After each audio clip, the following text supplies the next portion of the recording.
Voting percentage ज्यादा हुआ राजस्थान के अंदर।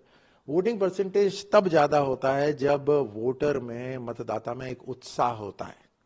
उत्साह कब होता है? जब एक परिवर्तन होता है कि मुझे परिवर्तन लेकर आना है, एक नयापन मुझे लेकर आना है। अभी कांग्रेस के कुशासन के बाद नयापन क्या है? भारतीय जनता पार्टी की सरकार।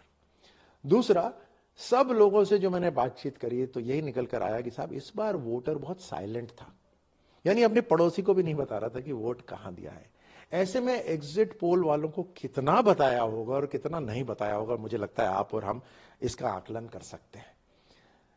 तीसरी बात, एग्जिट पोल वाले कितने लोगों को लगाएंगे? भारतीय जनता पार्टी के तो एक एक बूथ में एजेंट बैठे हुए थे जो नजरों से टिक कर रहे थे किसकी नजर मिल रही है, कौन हमारा वोटर है वहां पर। तो वो जो आकलन है हुआ वो बहुत डिटेल्ड है, उतना कोई कर नहीं सकता था। और उसी का पूरा फीडबैक, इन तीनों चीजों का जो फीडबैक है वो ये है कि भारतीय जनता पार्टी की सरकार एक प्रचंड बहुमत के साथ राजस्थान में बन रही है। एक दो दिन के लिए और उन्हें खुश रहने दीजिए, वैसे भी वो अपने एक वायुमंडल के अंदर रहते हैं, खुद ही की सुनते हैं, खुद ही को देखते हैं शायद, क्योंकि इस धरातल से वो कटे हुए हैं। सरकार बनी रहने के लिए, सत्ता बनी रहने के लिए उन्होंने जो शर्त रखी थी वो लूट की शर्त थी, राजस्थान उसमें लूटा, वो कुर्सी उनकी बची रही।